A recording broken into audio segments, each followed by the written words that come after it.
Shabbat Shalom, bien-aimés. Bienvenue, encore une fois, à notre rendez-vous, et ceci afin d'étudier un sujet particulièrement important, celui de l'actualité et prophétie. Nous allons aborder progressivement des vérités profondes, et je crois que cela sera une véritable bénédiction pour chacun d'entre vous. C'est un thème et un sujet très particulier que nous abordons, mais également il contient une révélation de gloire. Et je vous invite vraiment dans ce cheminement à ouvrir vos cœurs et vos pensées d'une manière différente, afin d'entendre la voix de notre Messie parler dans ce temps d'aujourd'hui, et de pouvoir ouvrir les yeux de notre intelligence, afin de nous conduire dans quelque chose qui est magnifique, merveilleux, et à la gloire de son nom. Nous aborderons la question des nations très brièvement, par rapport à la place d'Israël qui viendra se superposer, et les prochaines fois, nous allons entrer dans la profondeur de la prophétie.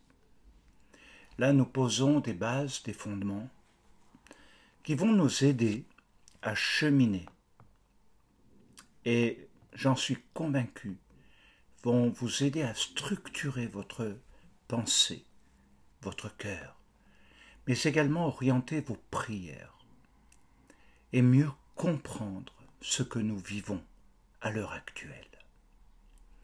Que l'Éternel vous bénisse, vous tous qui nous suivez, vous tous qui nous encouragez, vous tous qui vous êtes abonnés, merci du fond du cœur. Et que véritablement la bonté de l'Éternel soit avec vous, en Yeshua notre Messie. Amen. Donc nous abordons maintenant notre sujet qui fait suite à notre étude précédente. Et nous avons déjà posé des jalons très importants pour la compréhension de la prophétie.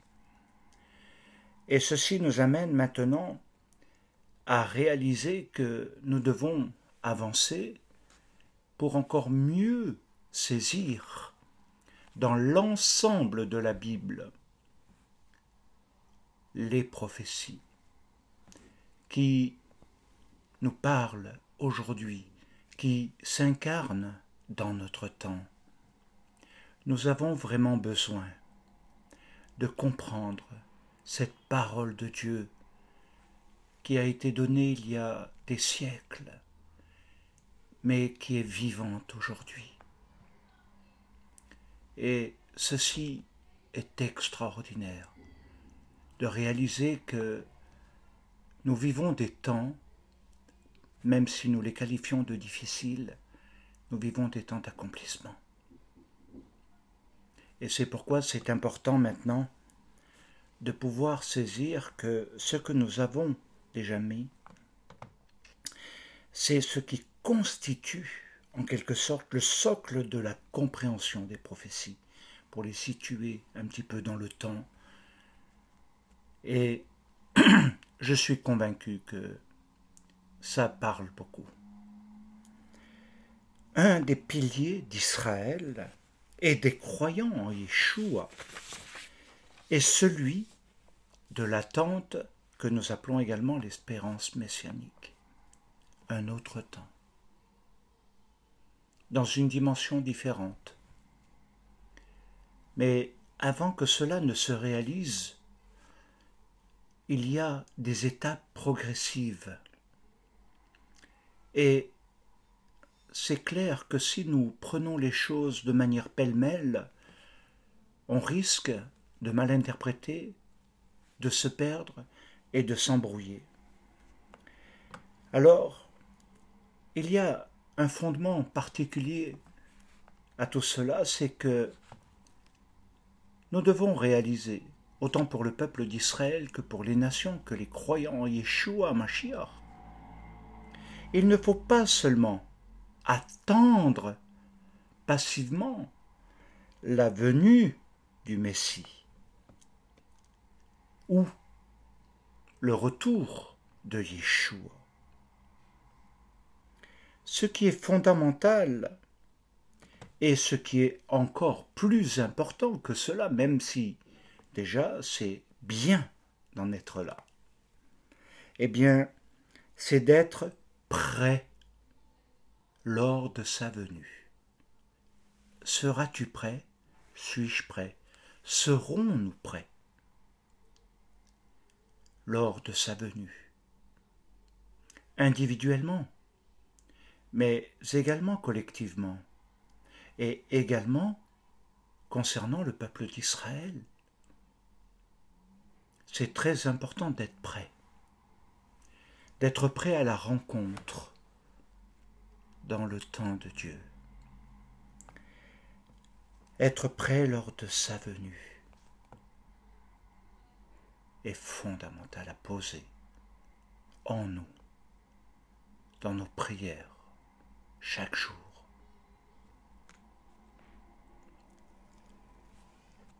C'était également le fondement fondamental du message de Yeshua. Il leur disait: ne pleurez pas sur moi. Ne regardez pas à ce qui se passe, mais soyez prêts, car je reviendrai et je serai avec vous. Pour ce qui concerne nos temps, notre aujourd'hui, comme on peut l'appeler, nous avons besoin d'avoir deux choses quand même, qui vont vous étonner. Il nous faut une boussole,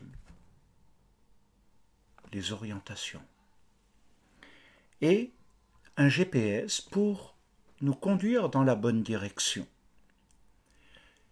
Et je crois que beaucoup perdent un peu le sens de l'orientation, mais aussi changent de direction parce qu'ils sont malheureusement ballottés à tout vent de doctrine, à toutes sortes de choses.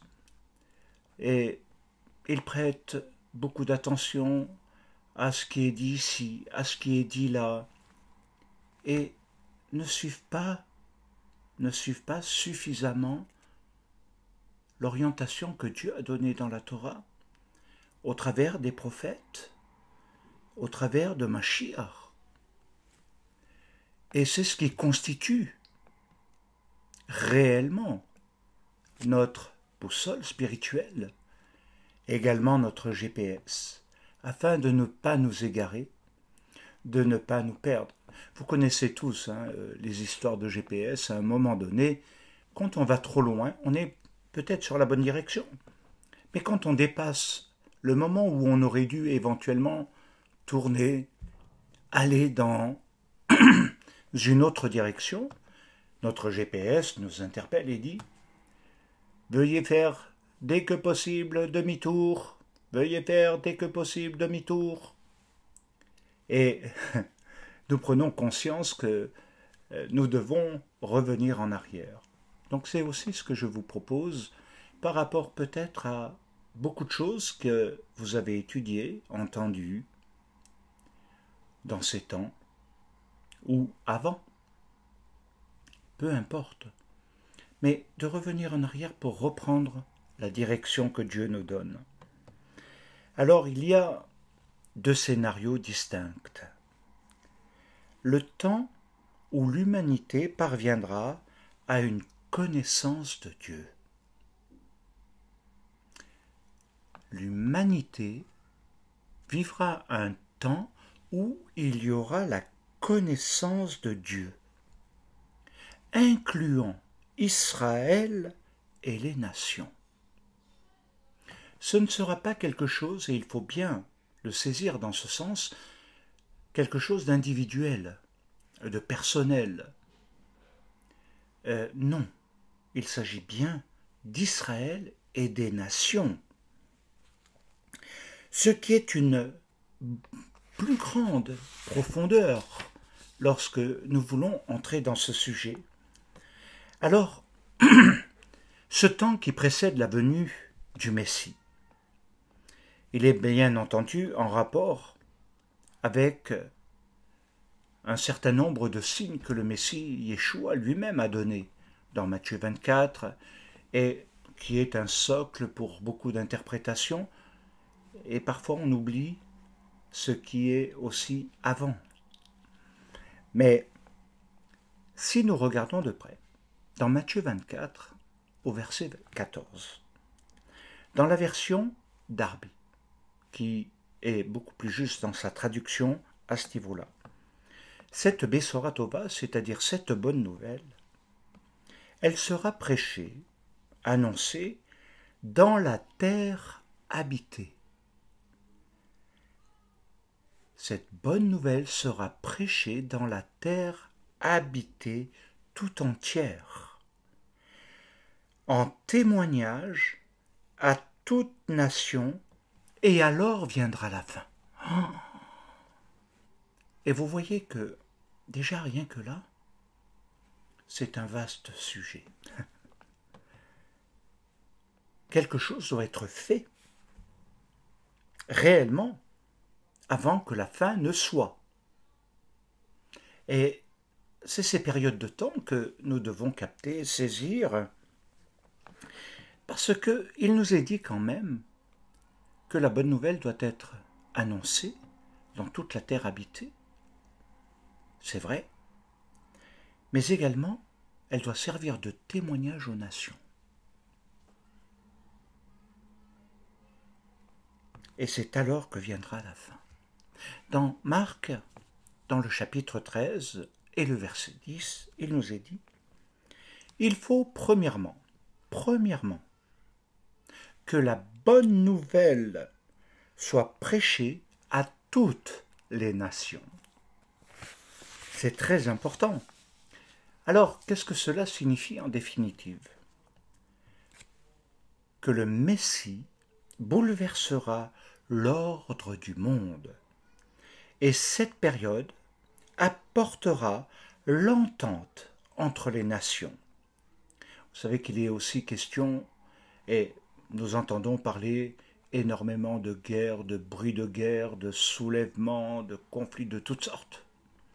Et là, il nous est dit quand même que Mashiach bouleversera l'ordre du monde, le fonctionnement du monde, de l'univers entier. Et en même temps, il apportera l'entente entre les nations avec quelque chose en plus. Le rassemblement des exilés sur la terre d'Israël, qui en sera déjà le signe, la marque, de quelque chose qui va inaugurer une période très importante et fondamentale par rapport à tous ces temps que nous avons définis précédemment, les temps de Évlé Mashiach, les temps de la fin, les jours de la fin, etc., sur la terre d'Israël, où il y aura également inclus les nations, parce qu'elles seront là, également avec Israël, pour accueillir le Messie. Et là, ça prend une proportion très différente. On peut être dans l'exclusivité, comme je l'ai souvent entendu. Oh, on ne met jamais Israël, mais l'Ecclésia. Et d'un autre côté, le peuple juif, Israël, inclut les nations, mais dans une dimension moindre. Et là, le Messie nous bouleverse, parce qu'il nous dit, il ne s'agit pas simplement de voir Israël et les nations à part, ou l'Ecclésia, eh bien, seul sans Israël. Il nous dit bien que ce sont les deux qui sont rassemblés. Et c'est là que commence une forme indirecte de mystère, qui est à approfondir et qui interroge beaucoup dans ces temps parce qu'il y a beaucoup de choses qui circulent. D'accueillir le Messie sur la terre d'Israël avec les nations. Alors, pour comprendre correctement les prophéties de la fin des temps, nous allons étudier le sens et la signification d'Israël et des nations.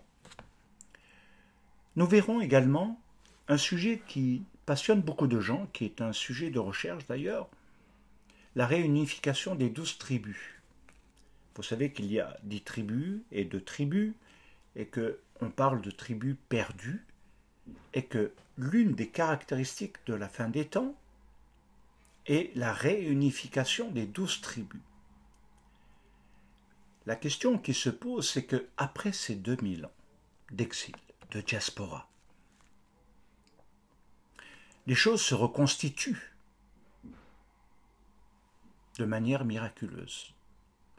Et en même temps, nous voyons bien qu'il y a beaucoup d'interprétations et d'incompréhensions. Alors c'est pourquoi il est fondamental de bien comprendre la réunification des 12 tribus et ce qu'elle signifie dans la dimension prophétique. Parce qu'elle est un signe des temps, cette réunification. Et elle est très importante. Et je me suis rendu compte par moi-même à quel point elle va en profondeur. Donc nous avons besoin vraiment de cela. Alors la question qu'il faut se poser est: de quoi est-il question réellement? Et comment cela s'inscrit-il dans le déroulement prophétique, qui sont, eux, liés aux événements?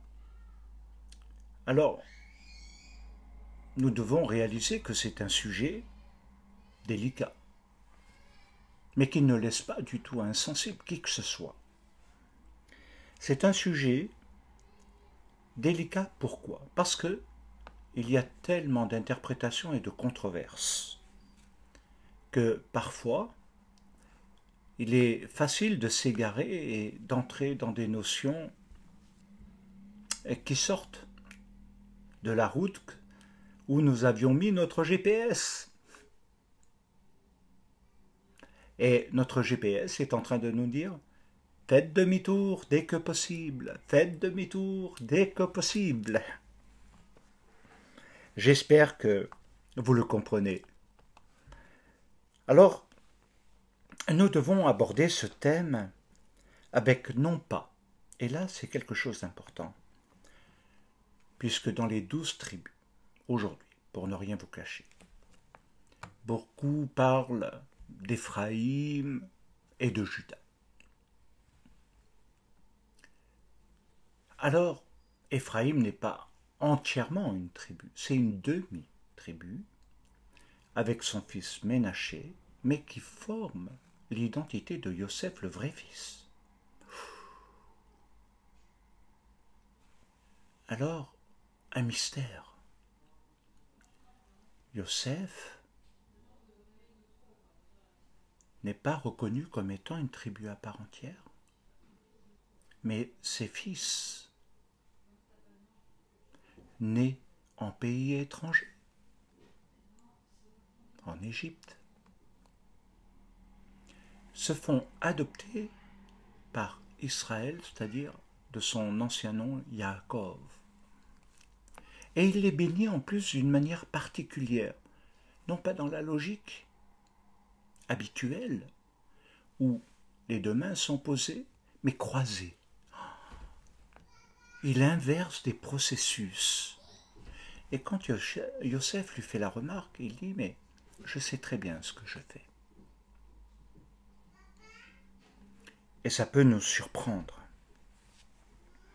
Alors, si je le fais, c'est parce que c'est vraiment d'actualité. Dans la plupart des lieux, ça couvre, j'allais dire, la terre entière. Mais nous devons réaliser que finalement, Qui sont Éphraïm? Qui sont Éphraïm? Et davantage, puisque c'est là qu'il faut peut-être modifier la compréhension, non pas qui sont Éphraïm seulement, mais qu'est-ce qu'Éphraïm et Yehuda? Qu'est-ce qu'Éphraïm et Yehuda? Alors, je suis profondément conscient qu'aujourd'hui c'est un vrai débat, comme je vous l'ai dit, qui crée beaucoup de difficultés, qui amène les uns et les autres à s'élever l'un contre l'autre, au lieu d'entrer dans un dialogue, de peut-être analyser d'une autre manière les choses. Enfin bref, vous comprenez que ce n'est jamais facile quand on adopte un point de vue par rapport à un autre point de vue. Les convictions, les émotions, les sentiments, le besoin d'appartenance, d'identité peuvent également entrer en matière. Mais essayons de sortir de cela et de regarder tout simplement, en plongeant nos regards dans la Torah, dans la Bible, dans le message des prophètes. Et on trouve des réponses. Alors bien sûr, je n'aborde pas obligatoirement maintenant le sujet. Mais il est complexe et difficile ce sujet. Il est subtil. Je me veux simplement, en réalité, un élément dérangeant aux bien-pensants, à ceux qui pensent qu'ils ont absolument raison. Ceux qui pensent qu'ils ne peuvent pas être remis en question, que à eux seuls, ils ont toute la lumière d'en haut, toute la compréhension, et qu'ils incarnent la vérité absolue. Il vaut mieux éviter ce genre de comportement. Et davantage, peut-être, être ouvert à d'autres points de vue, cheminer, se remettre en question, ce qui peut faire avancer énormément les choses. Parce que c'est un sujet de la fin des temps, très important. Et je vous le promets, nous le verrons. Nous le verrons. Et dans un approfondissement particulier, j'y ai passé beaucoup de temps. Beaucoup prié pour ce sujet. J'ai véritablement interrogé le ciel par rapport à cela. C'est tellement profond, mais tellement profond, que ça a dépassé même certaines de mes idées, de mes pensées. Mais ô combien je bénis l'Éternel d'avoir reçu cette révélation, que je partagerai avec vous, bien entendu, si vous demeurez fidèles. Pour bien saisir l'interprétation des prophéties, je me dois de vous donner quelques éléments de précision sur les termes qui sont employés dans Tanar. Par exemple, lorsque nous parlons des nations, nous parlons de qui, de quoi, quel est le nom. Quand apparaît la première fois le terme nation, par exemple? Quand nous parlons de païens, nous parlons de qui, de quoi?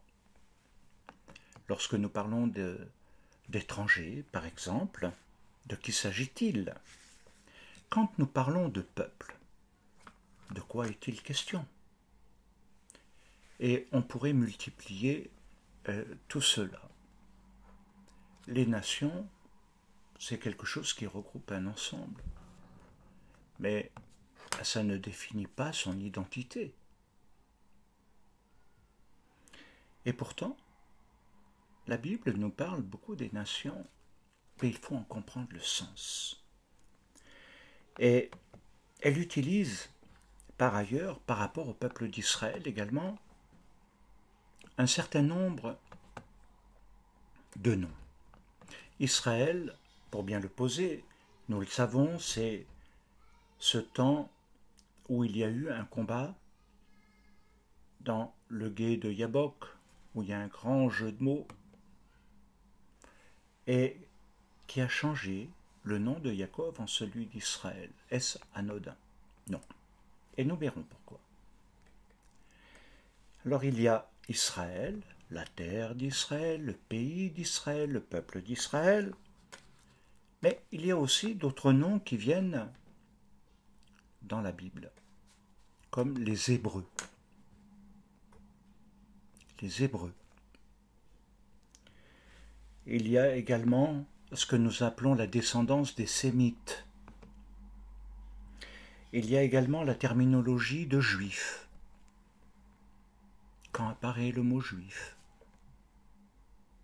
Il y a également la terminologie des Judéens, qu'on oublie très souvent et qu'on confond avec les Juifs. Et pourtant, ça n'a rien à voir. Il y a également ce que nous appelons les Israélites, etc. Et tout ceci s'articule dans quelque chose de précis dans la Bible. Les noms ne sont pas choisis au hasard, ne sont pas placés n'importe comment, à n'importe quel moment. Ce n'est pas en fonction de la fantaisie de quiconque d'utiliser tel ou tel nom ou de le rendre interchangeable. Non, non, non, non.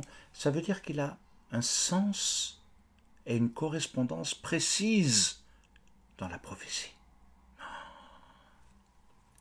Et tout ceci nous amène à comprendre ce qui est extraordinaire. Alors, outre le nom que je viens de donner de Yaakov qui devient Israël, finalement Israël en tant que nation signifie quoi?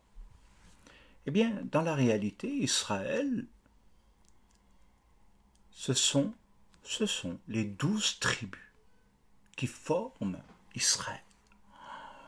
Oh là là là là! C'est les 12 tribus qui forment Israël. Il y a eu, dans l'histoire, un schisme qui a séparé les 12 tribus, qui les a désunies. Et elles se sont séparées de manière très inégale. 10 tribus d'un côté et 2 tribus de l'autre. Et jusqu'à l'heure actuelle, elles ne sont pas réunifiées. C'est pourquoi, dans les temps de la fin, ce sera fondamental de voir cette réunification des 12 tribus d'Israël qui a déjà commencé, mais de manière très différente de ce que l'on aurait pu penser. Parce qu'on ne définit pas tout par la génétique, la race, etc. Surtout, et encore plus, je dirais, à l'heure actuelle.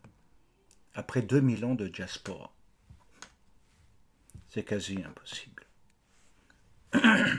Mais il y a le sens prophétique, également symbolique, qui parcourt toute la Bible et qui nous amènera dans des profondeurs.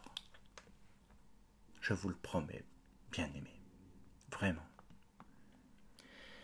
Il y a ce que nous appelons également, et que nous trouvons dans le langage prophétique, dans le langage des prophètes, de manière assez fréquente, la maison d'Israël.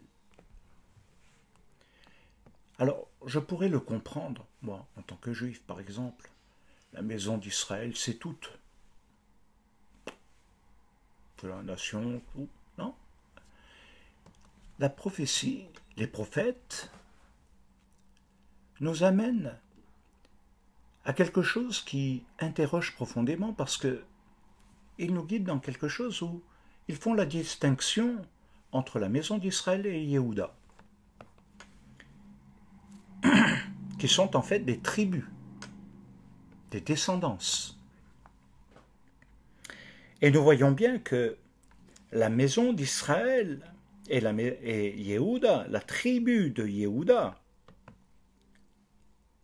se retrouvent dans la fin des temps, réunis.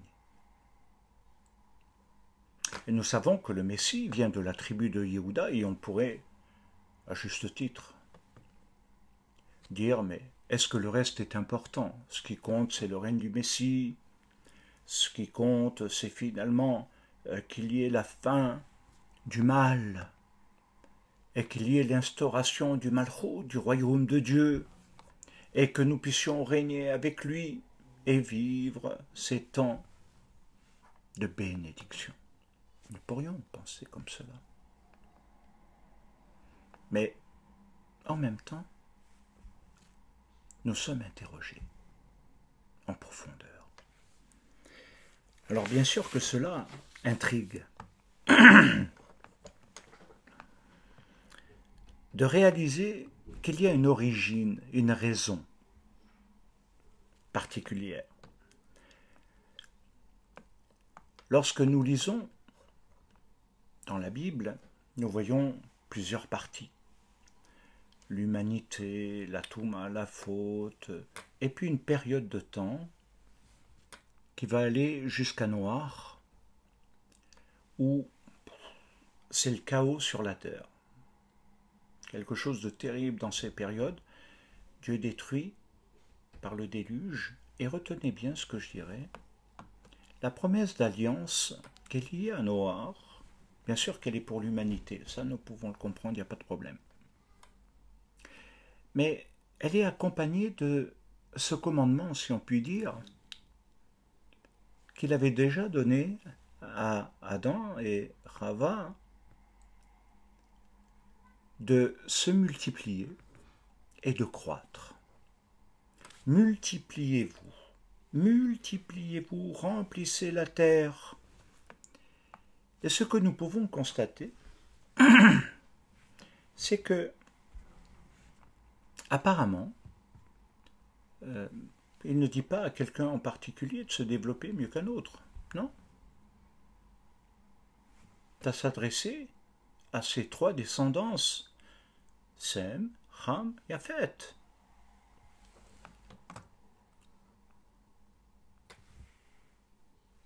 Créant leur propre histoire, mais nous allons voir quelque chose de très important. Donc ce que nous pouvons dire, que nous sommes rattachés à l'Adama, à Adam, mais également dans quelque chose qui nous ramène au temps de Noir. Pourquoi? Parce que l'humanité a été détruite par le déluge à ce moment-là. Et ça a été un désastre profond sur la terre. Alors, Sem, Ham, Yafet vont constituer la descendance de Noir. Et lorsque nous étudions correctement le Tanar dans la pensée d'Israël, nous savons qu'il s'est formé 70 nations. Alors le chiffre 70 est fondamental et c'est quelque chose que peut-être nous aurons l'occasion de voir plus en détail parce que le chiffre 70 éclaire énormément de points obscurs. Et notamment, par exemple, si on étudie le livre de Daniel, par exemple, avec le chiffre 70, c'est extraordinaire. Mais nous pouvons dire qu'au travers de ces trois fils de Noir, l'humanité s'est reconstituée en 70 nations. Genèse 10, c'est la première table généalogique et ethnologique de l'après-déluge. Le reste a été détruit. Ce qui veut dire que tout a été détruit et que seule cette forme de nouvelle humanité est présente et commence une dimension nouvelle. Donc, dans l'après-déluge. Alors, la question pour nous, elle se pose. Qu'est-ce qui est à l'origine des nations et plus tard d'Israël. Ce qui apparaît clairement dans la Bible, dans le Tanakh, c'est qu'avant que le terme nation n'existe réellement, il y a quelque chose qui a été assez troublant. Le terme nation n'existait pas. Mais vous venez de dire que ça a formé 70 nations. Oui, par l'interprétation. Mais en fait, ce qui était appelé nation, c'était des familles rassemblées. Ah, des familles, des mishpachim. Oui.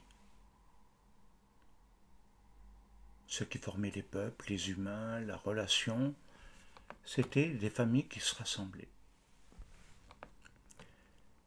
Alors, la première fois où il est fait mention de nation, il se trouve dans le livre de Bereshit, au chapitre 10, et ça va peut-être vous surprendre, mais au verset 5.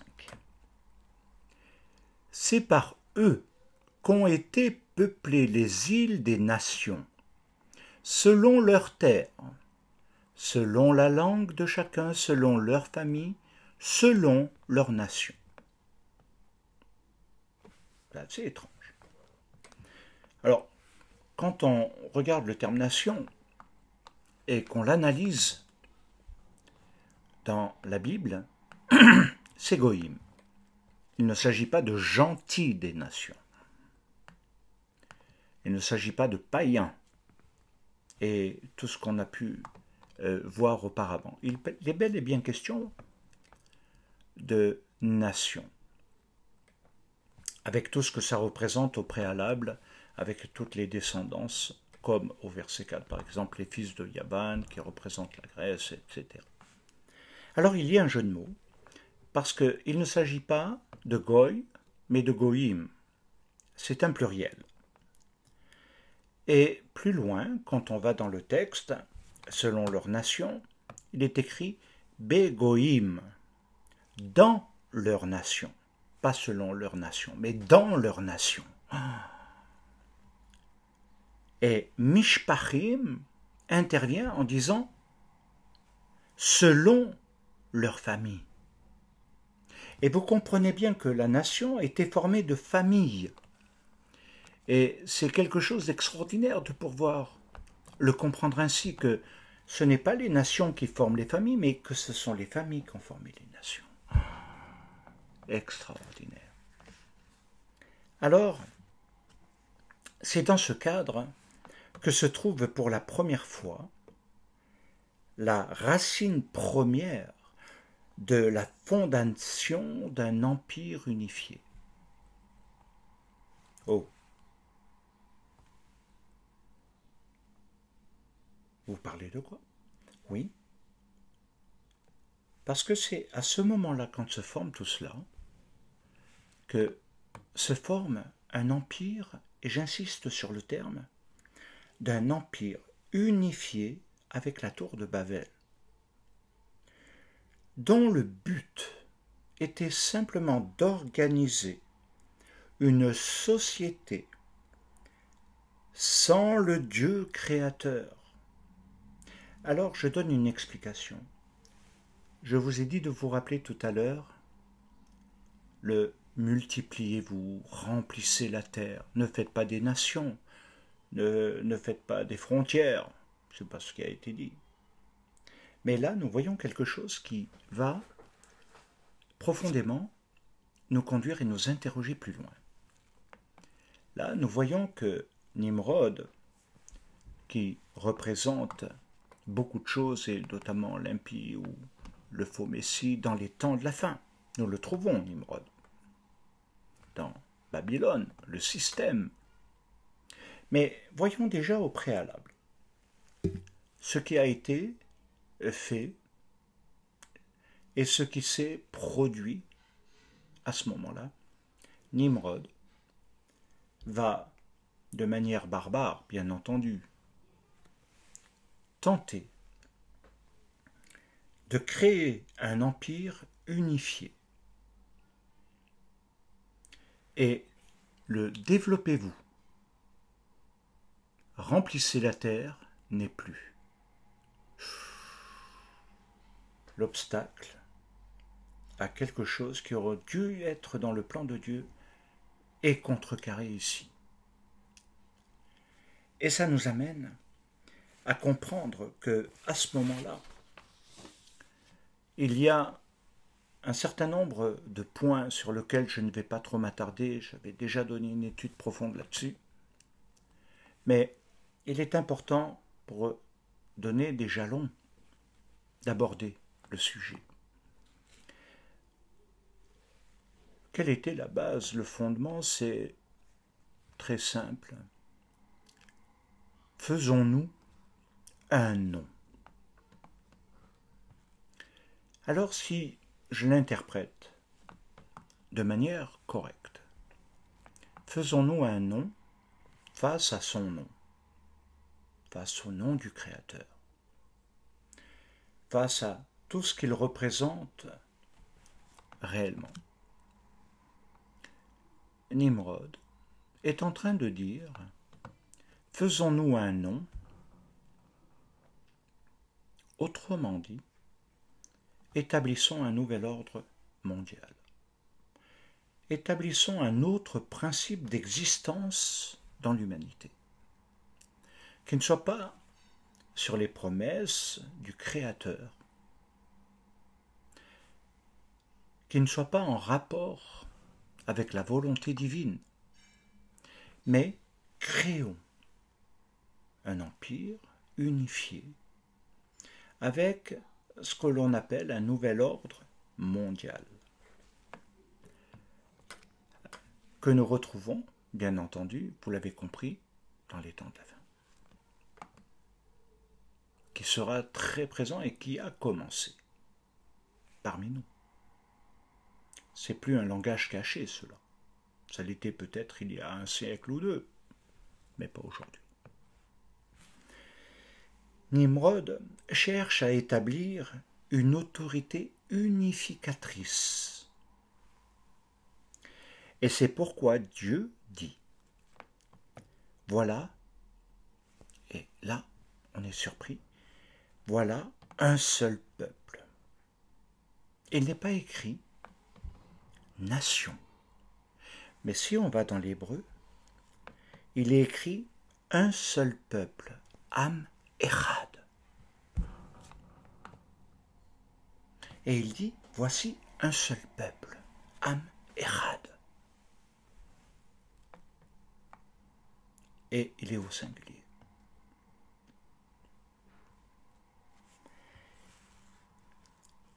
On pourrait approfondir, mais nous devons avancer. C'est là que l'Éternel va les dissémer sur le globe. Autrement dit, ce qu'on appelle sur toute la surface de la Terre. Mais avec une particularité, la diversification du langage, qui veut dire la division du langage. Ce qui devient confus, incompréhensible, qui ne communique plus. Le but profond de cela était de ne plus se comprendre et, écoutez bien, c'est véritablement à partir de là que les nations se sont formées. Ce que nous appelons les nations sont formées sur cette base par rapport à Babel, qui elle deviendra Babylone plus tard, la porte des divinités, la porte des dieux. Alors autrement dit, c'est ici que commence l'histoire des nations. C'est une forme d'exil qu'ils vont vivre, quelque chose de très différent. C'est une forme de diaspora en quelque sorte. Et ça revêt son importance prophétiquement. Et c'est pourquoi Yeshua, comme les prophètes et tous ceux qui comprennent le Tanakh, comprennent le sens de rassembler. Rassembler.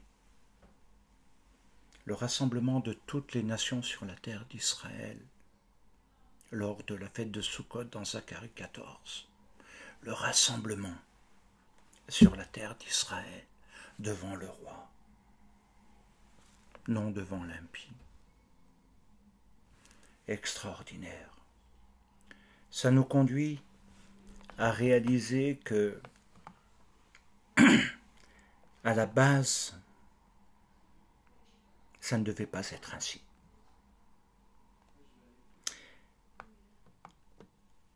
Ils sont, à cause de Nimrod, dans un âme Echad, un seul peuple, à cause de la rébellion contre Dieu. Et ces plusieurs nations, et non un âme Echad, qui forment un seul peuple. On a l'impression que c'était des gens qui pouvaient venir de partout.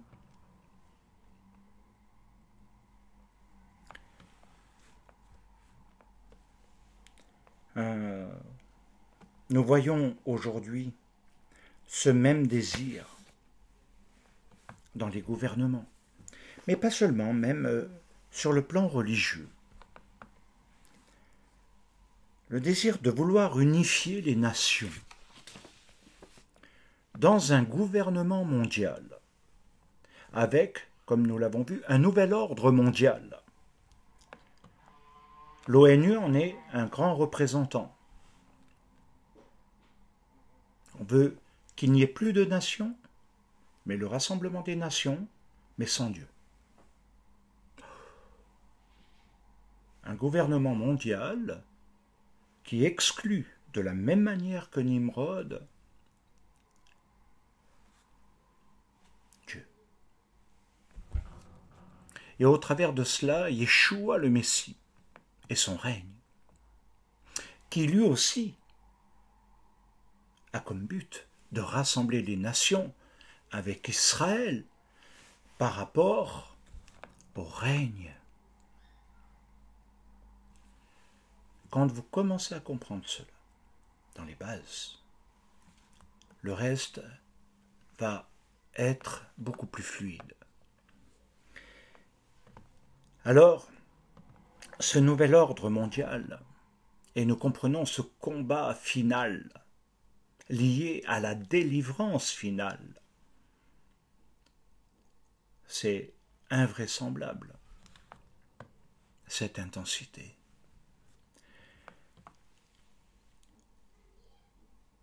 Juste dans ces points évoqués, une question fondamentale se pose.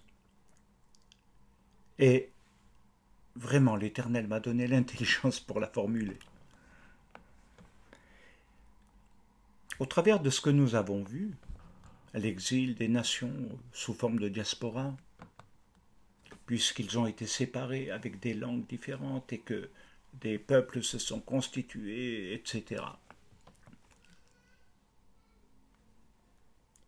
Y aura-t-il une rédemption pour les nations? Il ne s'agit pas de dire, bien évidemment, celui qui croit, il n'y a pas de souci. Attendez, il y a la dimension spirituelle et la dimension de l'humanité. Et le règne du Messie s'incarne dans la dimension de l'humanité. Ce n'est pas un règne spirituel dans un monde virtuel où il ne prend que ceux qu'il aime. Non, pas du tout. Et c'est pour ça que c'est très important. Y aura-t-il une rédemption pour les nations? La réponse est oui. Absolument. Alors bien sûr, il faut l'argumenter. Dieu a un plan qui sera pleinement réalisé dans le règne du Messie. C'est pourquoi nous pouvons comprendre déjà un petit peu pour avoir une visibilité l'ensemble des prophéties qui parlent du rassemblement par le Messie et également d'une lumière qui se lève sur les nations. Galil Goyim dans le prophète Ésaïe. C'est extraordinaire. Il est lumière de Dieu pour Israël, mais il est lumière des nations. Les nations qui, à ce moment-là, au temps de Yeshua, étaient considérées comme païennes, idolâtres. Alors il nous faut voir un certain nombre de points. C'est pourquoi nous voyons au travers de cela une autre perspective prophétique au travers d'Abraham. Nous avons cet épisode et nous avons un autre épisode qui intervient juste après. Abraham. Dieu va susciter un nouveau peuple. C'est quelque chose de merveilleux à comprendre. Un nouveau modèle pour réaliser son plan de rédemption. Et il nous est dit dans Genèse 15 et au verset 8, Abraham répondit, Seigneur éternel, à quoi connaîtrai-je que je le posséderai?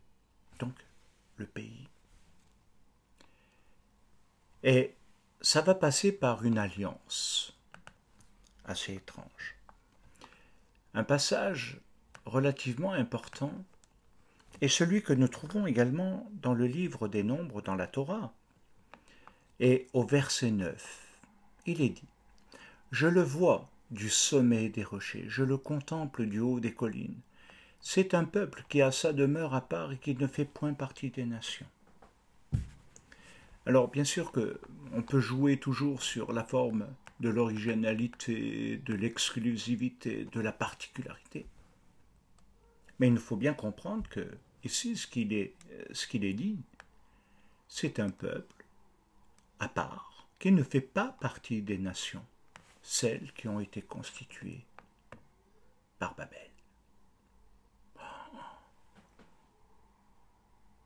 Et c'est là que quelque chose s'engage.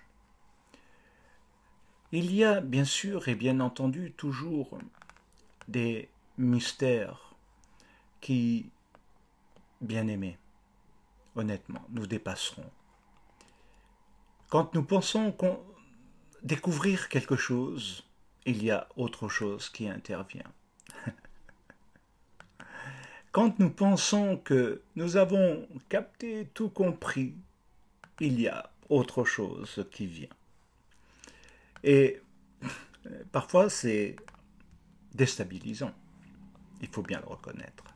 Alors il y a une parole quand même dans le prophète Ésaïe qui dit quelque chose de très important à partir du verset 14. Ésaïe 43 et à partir du verset 14.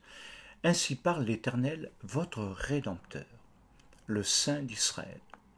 À cause de vous, j'envoie l'ennemi contre Babylone, et je fais descendre tous les fuyards, même les Chaldéens, sur les navires dont ils tiraient gloire.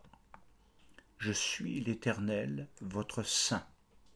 Ah, le Créateur d'Israël, votre Roi. Ainsi parle l'Éternel qui fraya dans la mer un chemin, et dans les eaux puissantes un sentier. Extraordinaire. Alors, juste avant d'aller plus loin dans cette pensée, dans cette continuité, je précise que Babel est donc devenu Babylone. Et dans les derniers temps, Babylone représente beaucoup de choses. Parce que Babylone est à la base de la première diaspora et de la destruction du temple de Jérusalem. Il y en a eu 2 en 10 ans. C'est incroyable. La première en 597 et la deuxième en 587,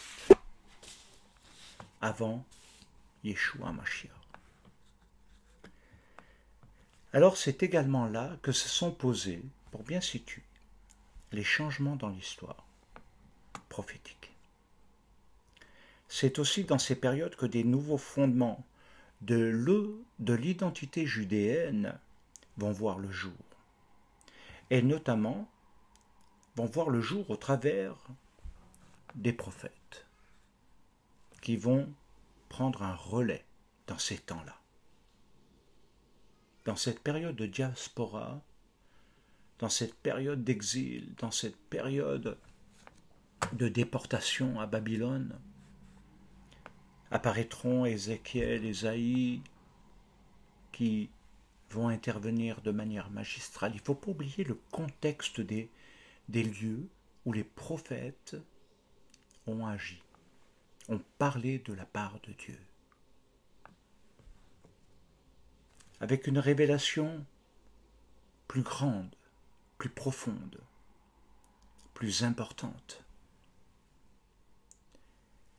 par rapport à tout ce qui avait été. Quelque chose qui dépasse la compréhension même humaine. Alors, tout ceci nous amène à réaliser que c'est Ésaïe, ce dernier, qui annonce la fin de l'exil. Qu'est-ce que cela veut dire? Qu'il y aura un nouvel exode, qui sera une nouvelle création. Et c'est dans ce contexte qu'apparaît l'annonce du prophète Jérémie annonçant une alliance nouvelle. Extraordinaire. Et on y reviendra. Alors, bien-aimés, il est clair que je n'ai pas du tout fini le sujet et que ce que nous étudions est fondamental pour tout ce qui suivra. C'est vrai que maintenant est quelque chose d'extraordinaire à voir. Et je préfère m'arrêter là puisque le temps passe, bien entendu.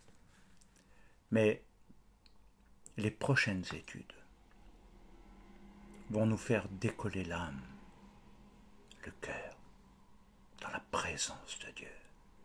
Tant sa révélation est merveilleuse, tant elle est bouleversante, tant elle nous amène à comprendre pourquoi il faut se rapprocher de lui et ne pas s'éloigner.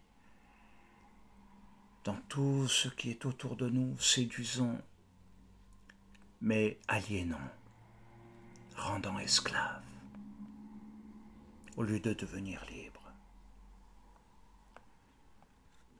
Que l'Éternel vous garde, vous bénisse, que sa paix soit sur vous, que son amour soit avec vous, remplisse votre cœur, inonde et coupe tous les liens du mal, tous les liens de déficit, pour vous rendre fort. Que l'Éternel soit avec vous. Shabbat Shalom, Toda Rabba.